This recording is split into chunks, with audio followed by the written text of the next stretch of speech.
we have to model resiliency. We have to. In front of our kids, we can't whine and have a pity party and invite them to it. We can't complain all day about the drivers. We can't come home and complain all night about our boss. We have got to show them that we are overcomers and we're not going to sit down in the valleys of our life. We're going to walk out and succeed, even if it's a challenging experience. Recently, I've been awakened to this fact that there's a lot of people that are concerned with my kids' mental health. There's different counselors and people that are engaged in how they're doing and feeling throughout the course of the day. And then there's even government entities that are trying to curb any negative experiences for them. Everything from social media to what they would experience in school to different things that would be presented to them. It's almost like we really want our kids to have this smooth path for them to walk into their future in. That's not reality. And that's not actually what benefited me as an adult, to go through really hard times and sometimes feeling negative or challenged by different things. It drew me nearer to Christ. What do we do when no one really seems to be concerned about building resiliency for our kids, but they just seem so concerned about building happiness for our kids? Today on the Celebrate Kids podcast, in this daily segment, Facing the Dark, Dr. Kathy illuminates this a little bit for us, helps us think well of these challenging things that our kids might experience, and helps us understand how we can build resiliency with them so they can go on and actually encounter and overcome big challenges in their life. So let's turn now to Dr. Kathy Cook. Don't be afraid of the dark. Be careful with stars. Not every light is gonna guide you, baby. Not every light is gonna guide you. So, Dr. Kathy, helping your children develop the resilience to handle life's inevitable setbacks is the key to raising them into happy and successful adults. That's something that Dr. Tova Klein has written about recently. She goes on to say that there are basically 5 ways to build resiliency in kids. She highlights them as building trust, teaching kids to regulate their emotions, helping them build independence, leading them to connect with others, and helping them to see that they're being understood by us as adults. Now, Dr. Kathy, I bring this up because resiliency is something that I think is really lacking. I think as a culture, I would even say me, myself, I struggle with resiliency sometimes. But I think also then it gets passed on to our kids, and it's easier to identify it in our kids than it might be into us.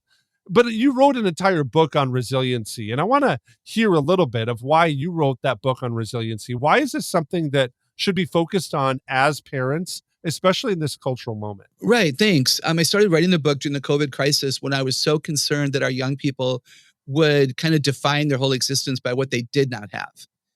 They were beginning to define themselves by the prom they missed, the tournament they missed, the piano recital they missed, the band concert they missed, the year in school they missed. And I totally get that. And yet I didn't want that for them going forward because they still had a lot that I wanted them to know about. I also wrote the book because technology is causing, especially our young people, to believe that everything should be easy and automatic and easy to fix. There's the autocorrect feature and the reboot feature.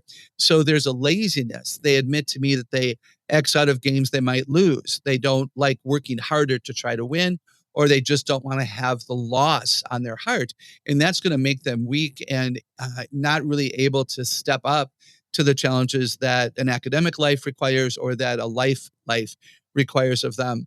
In this cultural moment, we have to talk with our kids about walking through the valleys and not sitting down. Dr. Kathy, I do really like that. But I want to ask you about these ideas of resiliency that Dr. Klein talked about. There were 5 that I read earlier. This idea of building trust and teaching kids to regulate their emotions and helping them build independence and leading them to connect with others and then helping them to see that they're understood. What do you think of these as ideas for building resiliency in kids? And is there anything that you'd like to add to them? I would love to add to them. I think the ideas are strong. I think specifically the teaching kids to regulate emotions. My fear about non-resilient children is they don't know how to handle disappointment, fear, frustration, loss, grief, shame. They're not resilient emotionally. So we need to help them not really regulate emotions as much as I think they need to understand the emotion and not be fearful of it. And then obviously to handle it appropriately, which is what the word regulate would mean. I would add to the list things like they have to be able to struggle some. We can't rescue them too soon.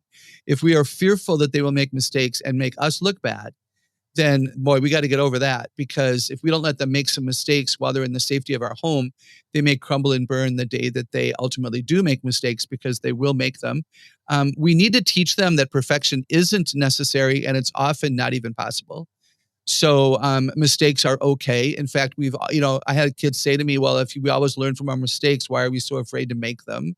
I've sometimes recommended to people that they buy a huge eraser that you can find at the dollar store and put it in the middle of the table. And why is that there, mommy? It's a reminder that we're all going to make mistakes, and it's okay. It's a part of life and a part of learning.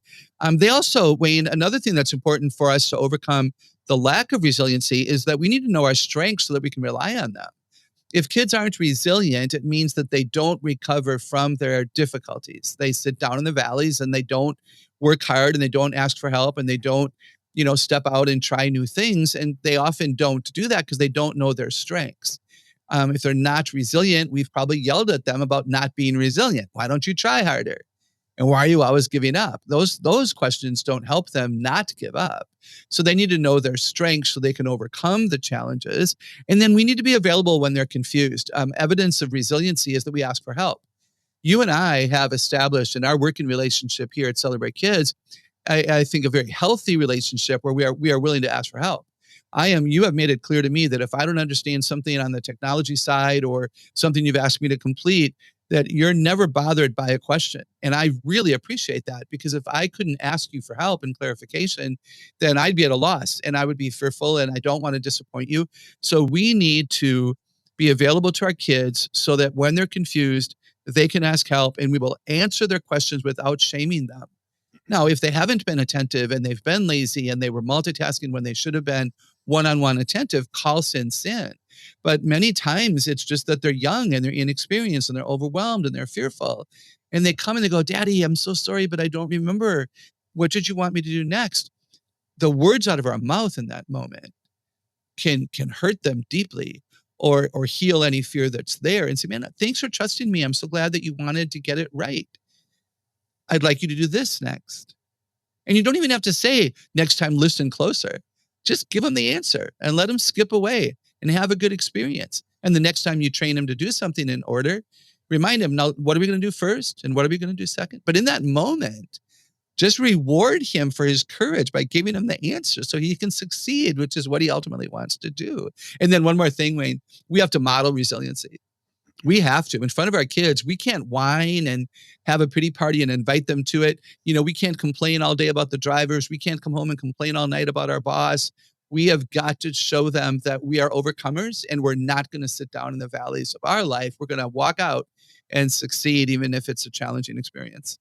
I love that, Dr. Kathy. It makes me think of this idea of where we feel like we're resilient, right? Sometimes I think that as adults, we can kind of feel like we're trudging through life, or we're being resilient. So we sit back and kick our slippers off. Maybe, I don't know if you wear slippers, sometimes probably I do. And then we can kind of like put our hands behind our head and say, we were resilient today. We pushed through this hard thing at the office. But I wonder if we ever look at our kids and say, they're resilient, right? Or we identify it, or we even take that minute. Sometimes I think it's natural for us to highlight how they're not resilient. And in that, we will, say that they haven't achieved something that we want them to do. And so we just say, oh, you got to toughen up, or rub some dirt on it, or come on, buttercup, get at it, a little bit. Is there a benchmark that we should be looking at to gauge how our kids are doing with resiliency? And is there even a way, or some different like resilient things that they might do that we could celebrate to maybe help them see that they are resilient, that it's a character trait that they have, or a muscle they have that might need to be worked out a little bit? What are your thoughts on that? Yeah, I love this. In my newest book, Parent Differently, Raise Kids with Biblical Character That Changes Culture, resiliency is in the top 13 baker's dozen of the most important character qualities to develop in our children. This ability to work at something that is challenging the first time. So it is valuable for us to look for it showing up and call it out and say, man, thanks for being resilient. What's that mean, mommy? It means that you didn't give up and you tried again. I'm so proud of you. And then the dad comes home. What did you learn today? Daddy, I learned I'm resilient. Like, that's way more valuable than 2 + 2 = 4. When we assign character values to our children, it changes them. What's the evidence of Resiliency. They whine less. They're not as fearful. They confidently ask for help. They are willing to try new things. They don't panic when they see that something might be new or challenging. They're not upset every time they have to erase and start over. They begin to understand that learning requires that strategy of overcoming the first mistake. And they learn more. If you're not resilient and you sit down when things are hard, you're going to plateau academically and spiritually, mentally, physically, in every way. So they learn more and the relationships are stronger. Kids who are not resilient, who give up quickly, don't give up just in the academic circle. They give up on God. They give up on people. Oh, that guy hurt me. I'm not going to pay attention to him anymore. But when you raise kids to understand that hurts are a part of growing up, and this is how we handle the hurts. We know when to walk away. We know when to give somebody a second chance. We know when to ask to be forgiven and when to forgive. When we teach those skills, then they can even become resilient relationally. And this is what we want. Every relationship has bumps in the road. And we have to teach our kids that they can even overcome those. I really appreciated what Dr. Kathy had to say today. It reminded me of a passage that comes out of Genesis chapter 20, and I'll begin reading at verse 15. When Joseph's brothers saw that their father was dead, they said, "It may be that Joseph will hate us and pay us back for all the evil that we did to him." So they sent a message unto Joseph, saying, "Your father gave us commands before he died. Say to Joseph, please forgive the transgression of your brothers and their sin, because they did evil to you. And now please forgive the transgression of the servants of the God of your father." Joseph wept when he spoke to them, and he said, "Don't fear, for am I in the place of God? And as for you, you meant evil against me, but God meant it for good, to bring it about that many people should be kept alive, as they are today. So don't fear, I will provide for you and your little ones." Thus he comforted them and spoke kindly to them. Joseph's life, from being sold into slavery by his brothers to becoming a ruler in Egypt, is really a remarkable story of resilience. His ability to stay faithful and rise through hardship reveals that God's hand was in all of the adversity, bringing about an amazing purpose that shone brightly in a dark and challenging time. I wonder if we give our kids opportunities to build muscles to overcome little obstacles and continue to do that as they grow up and continue on in maturity. I wonder if helping our kids see that obstacles aren't something to be maybe avoided, but something to overcome, maybe something to face and to rely on the Lord for. I wonder if helping our kids see that obstacles aren't something to be avoided can really bring a bright light that helps them shine and cut through some dark times that they might be feeling or experiencing as they encounter adversity. I hope that's an encouragement for you, and I hope this podcast is an encouragement for you. I want to thank you for listening to the Celebrate Kids podcast, this daily segment, Facing the Dark. On behalf of Dr. Kathy Cook, my name is Wayne Stender. We're really thankful that you're joining us this week, and we're looking forward to seeing you here again tomorrow.